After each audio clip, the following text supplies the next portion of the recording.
જો હવે સુએઝ ટ્રીટમેન્ટમાં સૂક્ષ્મ જીવો. પહેલું તો એ કે સુએઝ એટલે શું? તો કે સુએઝ વોટર એટલે ટૂંકમાં કહીએ તો ગટરનું પાણી અથવા વાહિત મળ. સુએઝ વોટર, સુએઝ નો અર્થ શું આપ્યો છે?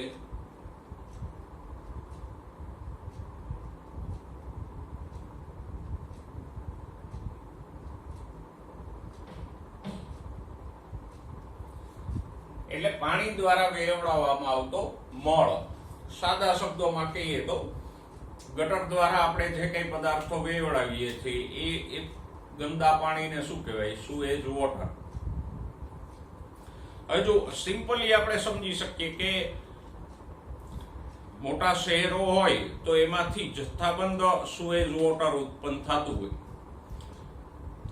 અને ચારે બાજુ આપણે જોઈ શકીએ જે કઈ તળાવો છે કે વોકળાઓ હોય શહેરની વચ્ચે કે નાની મોટી નદીઓ હોય તો એ આ ગટરના પાણીને કારણે એકદમ ગંધાતા અને ગંદા થઈ જાય.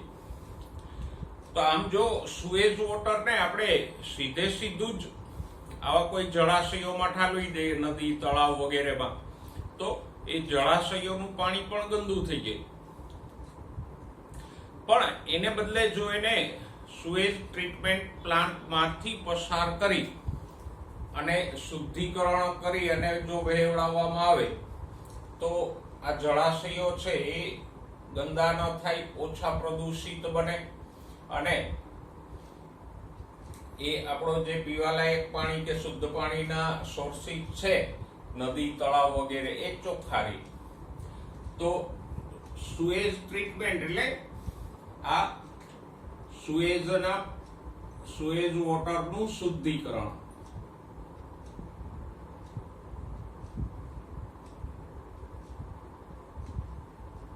તો સુએઝ ટ્રીટમેન્ટ એટલે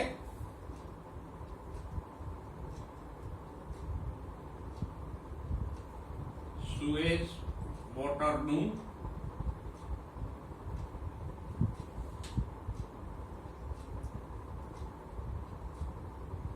શુદ્ધિકરણ. બરાબર. તો આવા પાણીને પહેલા શુદ્ધ કરી ચોખ્ખું કરી અને પછી જે કોઈ નદી તળાવ વગેરે હોય એમાં ઠાલવવું જોઈએ. અને આ સુએઝ ટ્રીટમેન્ટ છે પાછી તમને 16મા ચેપ્ટરમાં પણ એનો ઉલ્લેખ આવશે. જો પ્રક્રિયા થોડીક લાંબી છે પણ અઘરી નથી. સુએઝ ટ્રીટમેન્ટમાં 2 તબક્કા હોય. એક છે પ્રાથમિક સારવાર.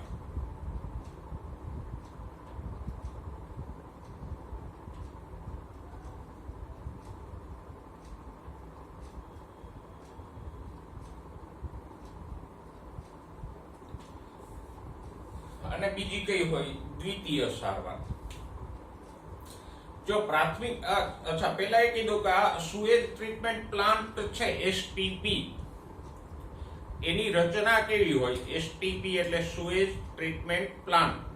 એમાં બીજું કઈ ખાસ ના હોય પણ વિશાળ ટાંકીઓ હોય. વિશાળ એટલે 100, 200 કે 500 મીટરના વ્યાસની મોટી મોટી ટાંકીઓ. ટાંકીઓ તો ન કહેવાય, એને આપણે હોજ કહી શકીએ. તો આવી વિશાળ ટાંકીઓ હોય. બરાબર. એ ટાંકીઓમાં એકમાંથી બીજી ટાંકીમાં, બીજીમાંથી ત્રીજી ટાંકીમાં સુએઝ વોટર પસાર કરવામાં આવે.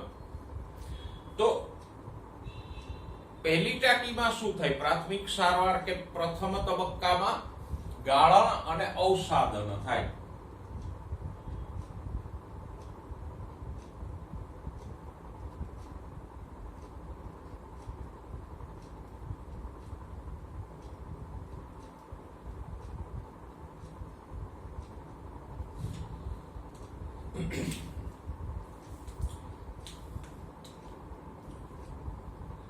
ગાળણ એટલે તો આપણે સમજી શકીએ શું થાય? ગાળવું.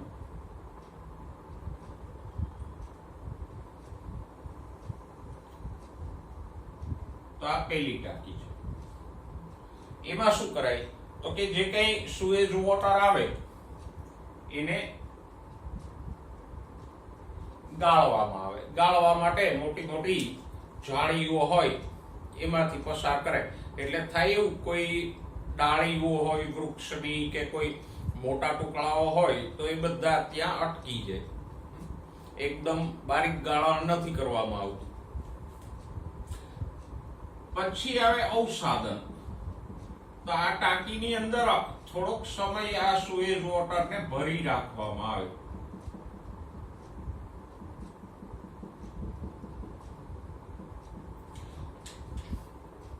અવસાદન શબ્દનો અર્થ શું થાય? અવસાદન એટલે તળિયે બેસી જવું. કોઈ કચરાવાળું પાણી હોય તો એને આપણે સ્થિર રાખીએ તો કેમ બધો કચરો ધીરે ધીરે ધીરે કરતો નીચે બેસી જાય ને, તો એ પ્રક્રિયાને શું કહેવાય? અવસાદન. તો આ સુએઝ વોટરને આ ટાંકીમાં ભરી રાખો એટલે શું થાય? તો કે એની અંદર જે કઈ ઘન દ્રવ્યો હશે, મળના ટુકડાઓ, રેતી, કાંકરા, એમાં તો બધું હોય ને, તો એ બધું છે એ કાં તો નીચે બેસી જશે કે ઉપર તરી જશે. તો આ જે કચરો નીચે બેસી ગયો એ પ્રક્રિયાને શું કહેવાય? અવસાદન. અને એટલે જ આ પહેલી ટાંકીને શું કહેવાય? પ્રાથમિક અવસાદન ટાંકી. સિમ્પલ પ્રક્રિયા છે. સુએઝ વોટરને ગાળ્યું અને એનું અવસાદન થવા દીધું એટલે કચરો બધો નીચે બેસી ગયો. ઓકે, હવે આ પાણીને બીજી ટાંકીમાં લઈ જવામાં આવે.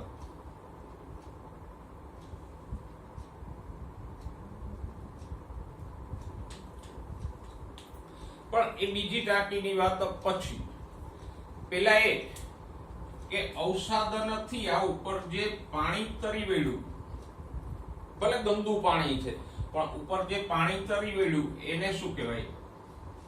ઇન્ફ્લુએન્ટ.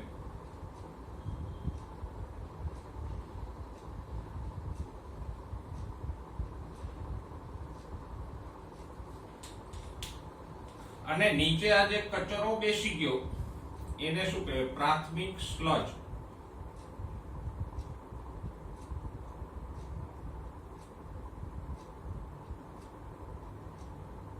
સ્લજ એટલે રગડો, કદળો.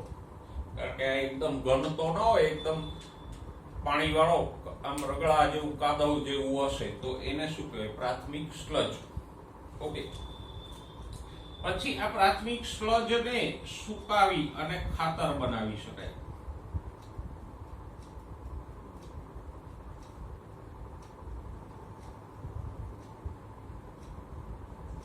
કારણ કે એની અંદર પુષ્કળ પ્રમાણમાં મળ વગેરે હોય.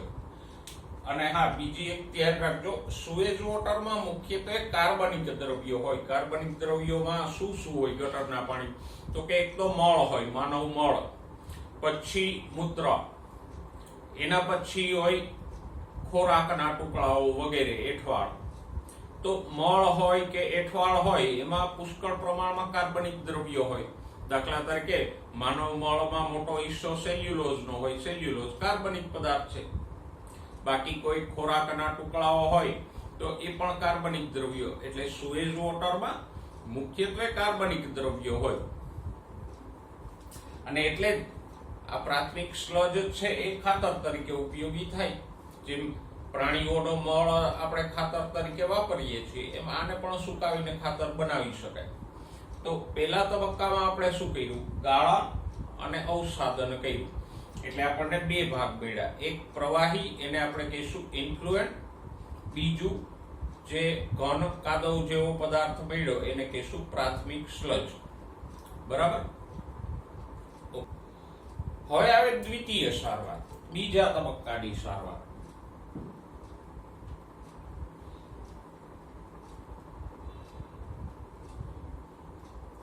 દ્વિતીય સારવારને જૈવિક સારવાર પણ કહેવાય, કારણ કે એમાં સૂક્ષ્મ જીવો ભાગ લેશે.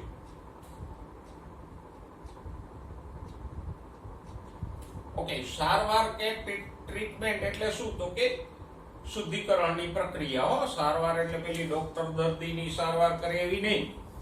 શુદ્ધિકરણની પ્રક્રિયા.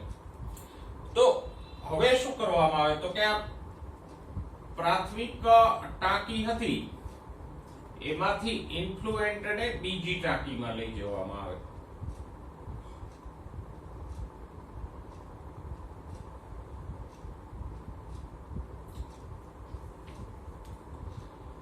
અને એને કહેશું જારક ટાંકી.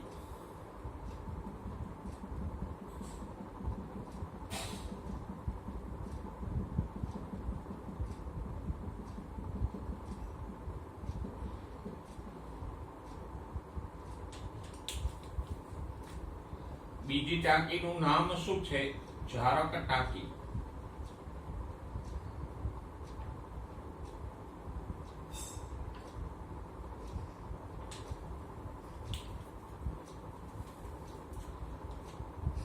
હવે આમાં આગળ હજી ત્રીજી ટાંકી, ચોથી ટાંકી પણ આવશે.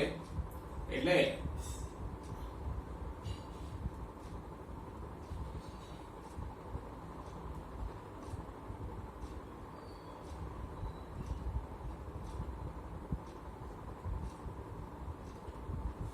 આ જારક ટાંકીમાં શું થાય તો કે ઇન્ફ્લુએન્ટમાં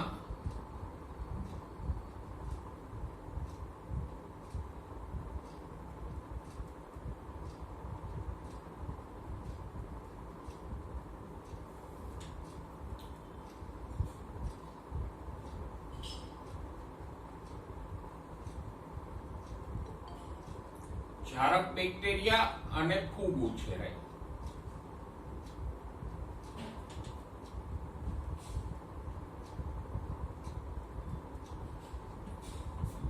આની અંદર જારક શ્વસન કરતા બેક્ટેરિયાઓ અને ફૂગનો ઉછેર કરવામાં આવે. ઉછેર કરવામાં બીજું કઈ ન હોય, આમાં કાર્બનિક દ્રવ્યો તો પુષ્કળ પ્રમાણમાં હોય.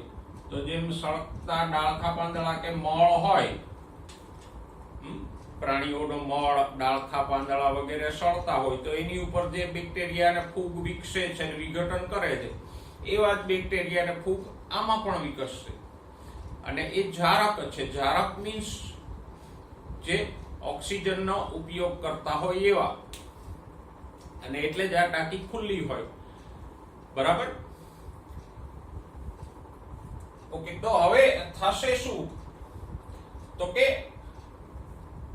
આ બેક્ટેરિયા અને ફૂગના પહેલા તો ગુચ્છા બની જશે, કારણ કે આ ઇન્ફ્લુએન્ટમાં પુષ્કળ પ્રમાણમાં કાર્બનિક દ્રવ્યો છે. એટલે બેક્ટેરિયા અને ફૂગની વૃદ્ધિ ઝડપી થશે. અને ઝડપી વૃદ્ધિને કારણે બેક્ટેરિયા અને ફૂગના ગુચ્છાઓ બની જશે. રૂના પેલા ગુચ્છાઓ હોય ને એવા, એને કહેવાય ફ્લોક્સ.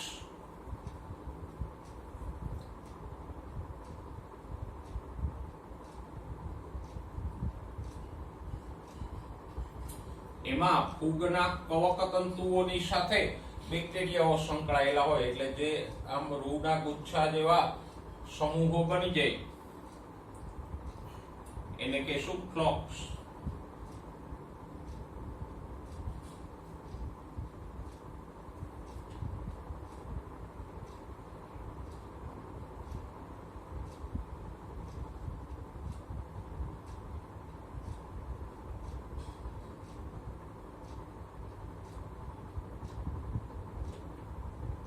તો ફ્લોક્સ એટલે બીજું કઈ નહીં પણ આ ફૂગ અને બેક્ટેરિયાના ગુચ્છા. ઓકે, બીજી પણ અહીંયા બીજી ટાંકી છે, એમાં બીજી પણ બે વ્યવસ્થાઓ હોય. કઈ હોય તો કે એક તો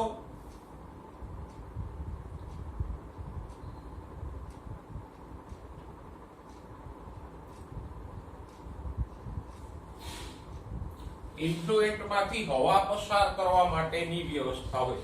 હવા એટલા માટે પસાર કરવી પડે કે આ જારક બેક્ટેરિયાઓ છે તો એને ઓક્સિજન જોઈશે. તો જેમ પેલું માછલી ઘરમાં ન હોય કંઈક નાનું એવું યંત્ર કે હોય જેના દ્વારા પાણીમાં સતતપણે આમ પરપોટાઓ થતા હોય. એ પરપોટાઓ શેને માટે થાય? શો માટે ન થાય, પણ એ હવા પસાર થાય તો પાણીમાં ઓક્સિજન દ્રાવ્ય થાય અને એ ઓક્સિજન માછલીઓને મળે. તો એવી જ વ્યવસ્થા અહીંયા હોય. એમાં ખાસ કઈ બીજું ના હોય, પણ એક આવી નળી હોય, તળિયે આખી મોટી નળીનું ગૂંચળું પથરાયેલું હોય. અને અહીંથી પંપ દ્વારા હવા દાખલ કરવામાં આવે એટલે નળીમાંથી હવા પરપોટાઓ સ્વરૂપે બબલ્સ સ્વરૂપે આખા પાણીમાં ફેલાતી રહે, ઓક્સિજન એમાં ભળ્યા કરે, કારણ કે આમાં જારક બેક્ટેરિયા છે તો એને ઓક્સિજન આપવા માટે આવું હવા પસાર કરતું તંત્ર પણ હોય. એ સિવાય તો કે એક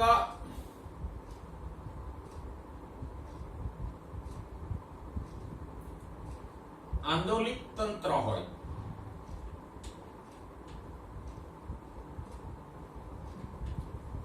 આંદોલિત તંત્ર એટલે આમ એ આખા પાણીને હલાવ્યા કરે ધીમી ગતિએ, કારણ કે નહીતર તો એવું થાય કે આ ફ્લોક્સ બધા છે તળિયે બેસી જાય, પછી ઉપરનું ઇન્ફ્લુએન્ટ છે એમને એમ રહે.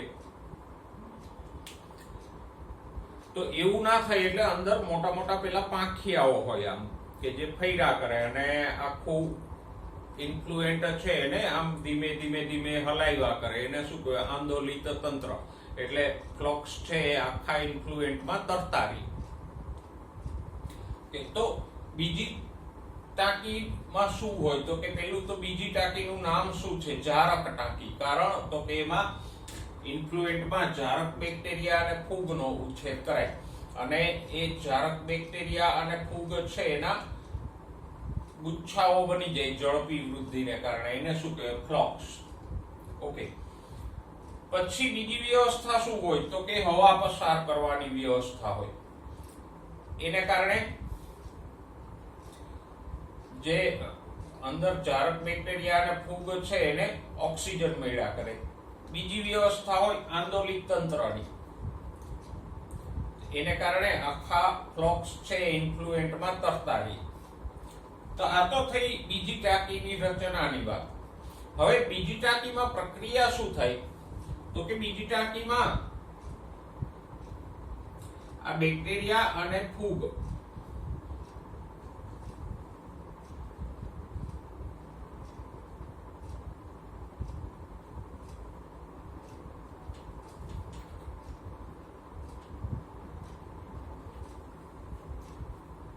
ઇન્ફ્લુએન્ટના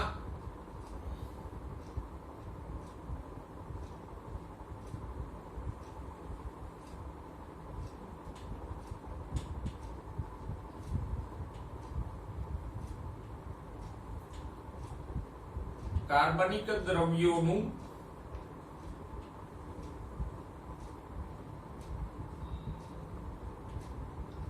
વિઘટન કરે. વિઘટન કેમ થાય તો કે વિઘટનની ક્રિયા તો સિમ્પલ છે, જે 11મા ધોરણના 14મા ચેપ્ટરમાં આપણે ભણ્યા. સપોઝ કે સેલ્યુલોઝ હોય તો સેલ્યુલોઝમાંથી ગ્લુકોઝ છૂટો પડે અને પછી એ ગ્લુકોઝનું શું થાય જારક શ્વસનથી તો કે ગ્લુકોઝ એટલે C6H12O6. તો આજે હવા પસાર કરી હતી એમાંના ઓક્સિજનના ઉપયોગથી ગ્લુકોઝનું CO2 અને પાણીમાં વિઘટન થશે.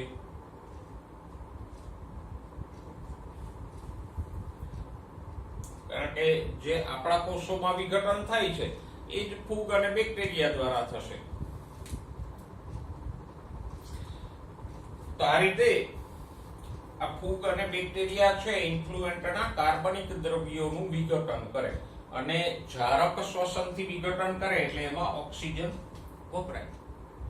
હવે પાણીમાં કચરો કયો હતો? કાર્બનિક દ્રવ્યો જ હતા મુખ્યત્વે. તો એ કાર્બનિક દ્રવ્યો હવે દૂર થઈ ગયા. એમાંથી જે CO2 બન્યો એ વાતાવરણમાં જતો રહે અને પાણી છૂટું પડ્યું એ તો ઇન્ફ્લુએન્ટમાં પાણી સ્વરૂપે ભળી જશે. તો કાર્બનિક કચરાનું વિઘટન થઈ ગયું. હવે અહીંયા જુઓ એક શબ્દ આપ્યો છે કે સૂક્ષ્મ જીવો દ્વારા આ વિઘટનને કારણે ઇન્ફ્લુએન્ટની BOD ઘટે.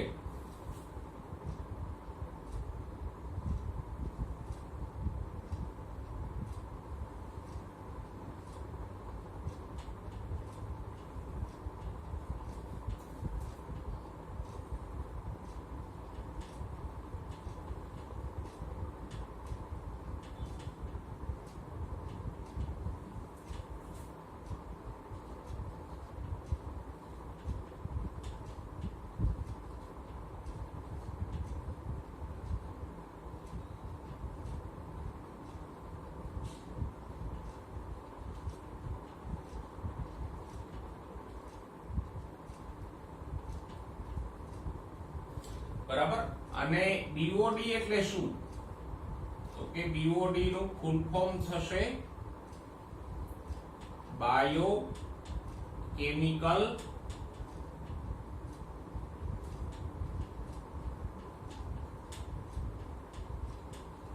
Oxygen demand. B for biochemical, O for oxygen, D for demand. Okay, biochemical ને હમણાં બાજુમાં રાખી દો. ઓક્સિજન ડિમાન્ડ એટલે શું? ઓક્સિજનની માંગ, ઓક્સિજનનો વપરાશ. બરાબર. ક્યાં થાય? તો કે અહીંયા આ થયું, આ કાર્બનિક દ્રવ્યોના વિઘટનમાં જે ઓક્સિજન વપરાણો એ શું થયું? BOD. સિમ્પલ વસ્તુ છે. જેમ કાર્બનિક કચરો વધારે એમ પાણીની BOD વધારે. સમજાય છે? એક 100% શુદ્ધ નિસ્યંદિત પાણી લ્યો કે જેમાં H2O સિવાય કાંઈ નથી, તો એની BOD કેટલી થશે? 0. કારણ કે એમાં કોઈ ઓક્સિજનનો વપરાશ થશે જ નહીં.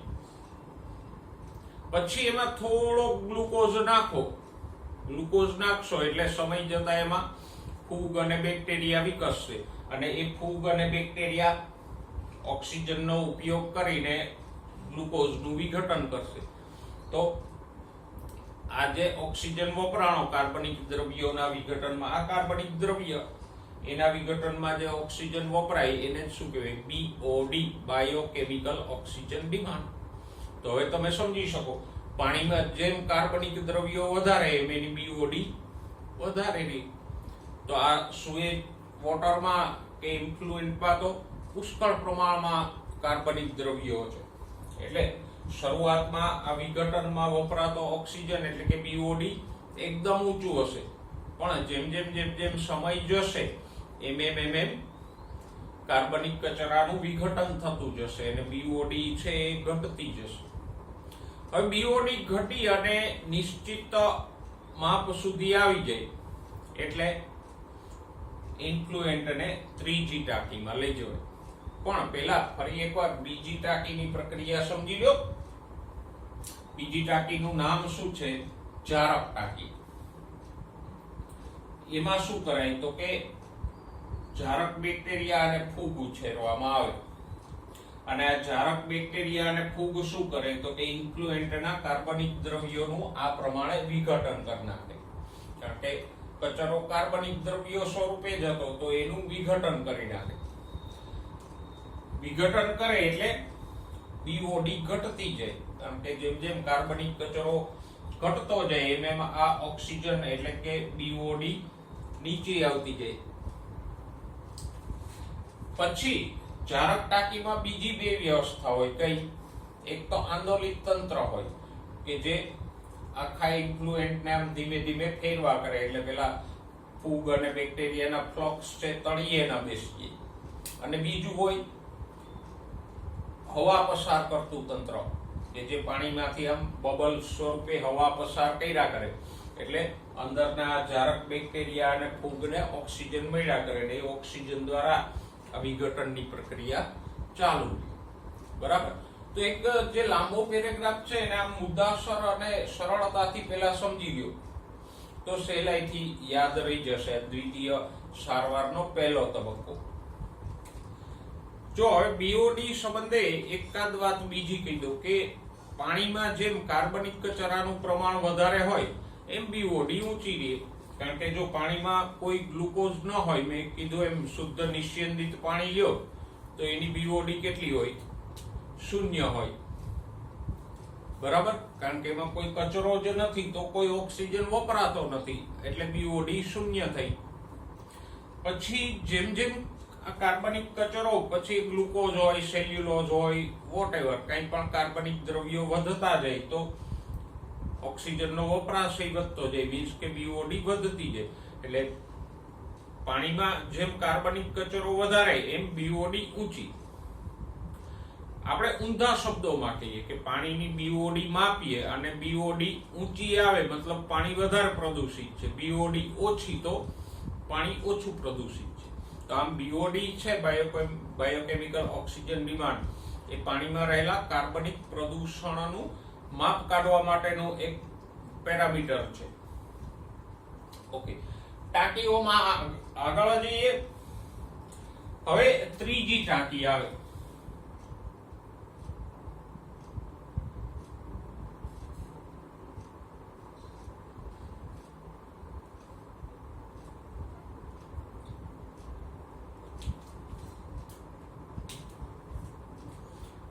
ત્રીજી ટાંકીમાં પણ અવસાદન જ કરવામાં આવશે.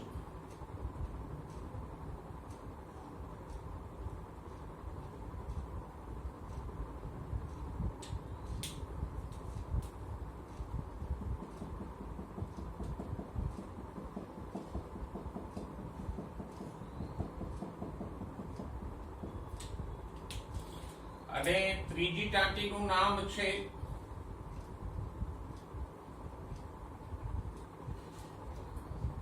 દ્વિતીય અવસાદન ટાંકી.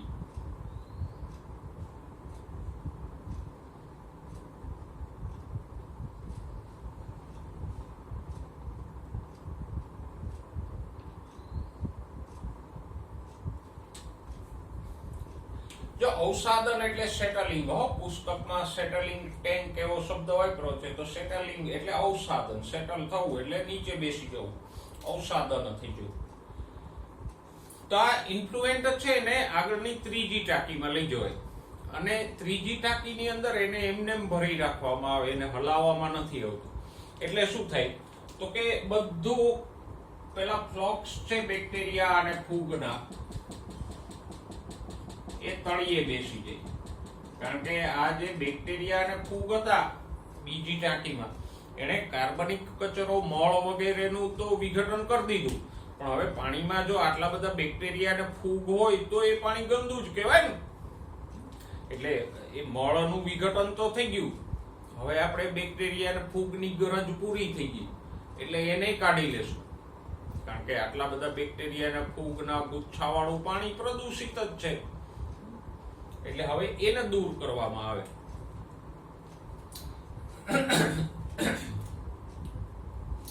તો દ્વિતીય સારવારમાં આગળની ટાંકીમાં શું થાય?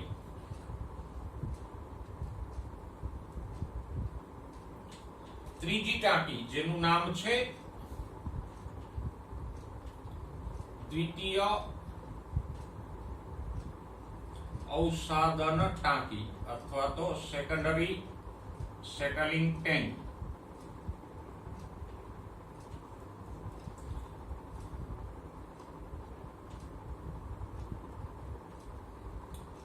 એમાં ફૂગ અને બેક્ટેરિયાના જે ફ્લોક્સ હતા એનું અવસાદન કરાય.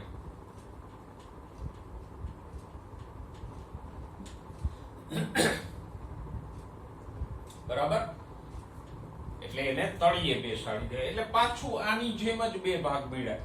એક નીચે ફૂગ અને બેક્ટેરિયા વાળો આ રગડો મળ્યો, અને ઉપર પ્રવાહી પાણી મળ્યું.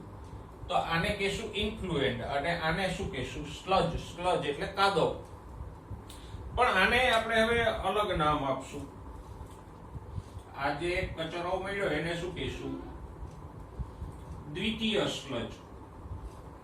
આને પ્રાથમિક સ્લજ કીધો તો પેલી ટાંકીમાં, તો આને દ્વિતીય અથવા જૈવિક સ્લજ કહેશું. જૈવિક સ્લજ એટલા માટે કે એની અંદર ફૂગ અને બેક્ટેરિયા જેવા સજીવો છે ને, એટલે જૈવિક સ્લજ. અને આને પણ સુકાવીને ખાતર કરી દે આની હારે જ.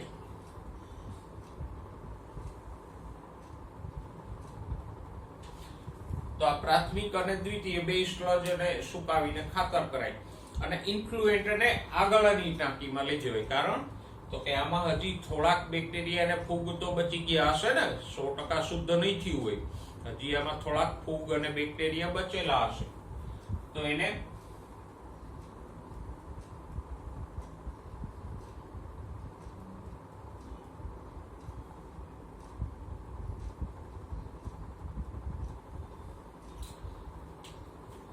ઇન્ફ્લુએન્ટને હજુ આગળની ટાંકીમાં લઈ જઈએ આપણે.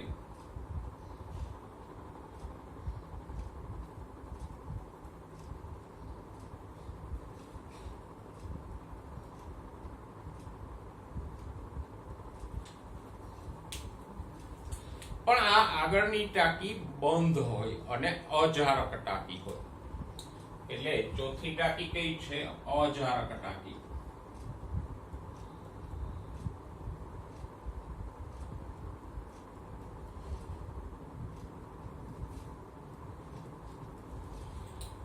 હવે અજારક ટાંકી છે, હવા બંધ છે એટલે અંદર કોઈ ઓક્સિજન જશે નહીં.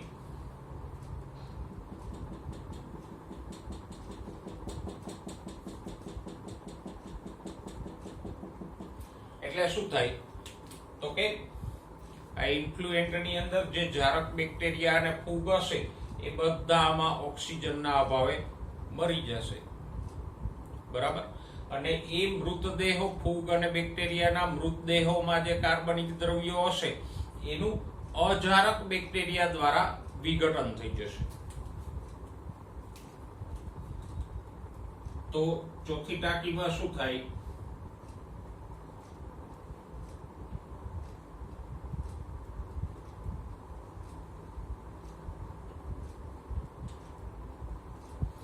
જો આ ટાંકીને સ્લજ ડાયજેસ્ટર પણ કહેવાય, કારણ કે અંદર પેલું જે કંઈ હતો ને કચરો એને એ વિઘટન પાચન કરી નાખે છે, એટલે સ્લજ ડાયજેસ્ટર અથવા હજમ ટાંકો પણ કહેવાય. આપણે જૂના જમાનામાં જ્યારે ગટરોની વ્યવસ્થા નહોતી ત્યારે લોકો શું કરતા, શૌચાલયનું જે કંઈ આવું સુએજ વોટર હોય એને બંધ ટાંકાઓમાં પસાર કરતા. એને કારણે અંદર અજારક બેક્ટેરિયાઓથી એ બધા મળનું વિઘટન થઈ જતું, પછીનું પાણી છે આગળની ટાંકીમાં જઈને જમીનમાં ભળી જતું, એટલે ભૂગર્ભ જળ પ્રદૂષિત ન થાય. તો આવી જ હજમ ટાંકા જેવી જ બંધ ટાંકી હોય કે જેની અંદર આ અજારક બેક્ટેરિયા વિઘટન કરે એને હજમ ટાંકી કે સ્લજ ડાયજેસ્ટર અથવા અજારક ટાંકી પણ કહેવાય.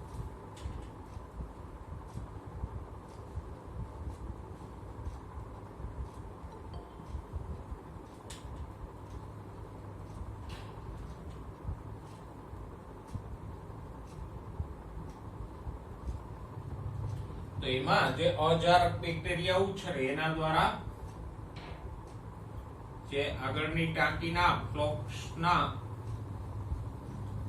જારક બેક્ટેરિયા અને ફૂગ હતા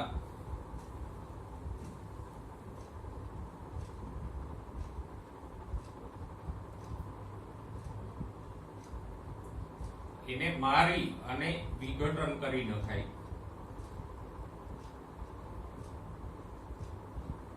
કારણ કે ફૂગ અને બેક્ટેરિયામાં પણ કાર્બનિક દ્રવ્યો જ હોય ને, તો એનું પણ આ રીતે અજારક બેક્ટેરિયા દ્વારા વિઘટન થાય. એટલે આપણે કહ્યું શું તો કે પેલા જારક બેક્ટેરિયા દ્વારા સુએજ વોટરના કાર્બનિક દ્રવ્યોનું વિઘટન કર્યું, પછી તો કે એ જે જારક બેક્ટેરિયા અને ફૂગ હતા એનું અજારક બેક્ટેરિયા દ્વારા વિઘટન કર્યું. એટલે પેલા કાર્બનિક દ્રવ્યો વિઘટન પામી ગયા, હવે એમાં જે કંઈ બચ્યા કુચા ફૂગ અને બેક્ટેરિયા હતા એનું વિઘટન થઈ ગયું. તો સુએજ વોટર છે એ લગભગ શુદ્ધ થઈ ગયું, ભલે એ પીવા લાયક ક્વોલિટીનું ન હોય પણ મોટા ભાગે એ શુદ્ધ થઈ ગયું. પછી શું કરાય, જરૂર પડે તો આમાંથી ક્લોરીન પસાર કરાય. ક્લોરીન પસાર કરીએ એટલે આ અજારક બેક્ટેરિયાઓ પણ મરી જાય, અને પછી આવા પાણીને કોઈ જળાશય વગેરેમાં છોડી દેવામાં આવે.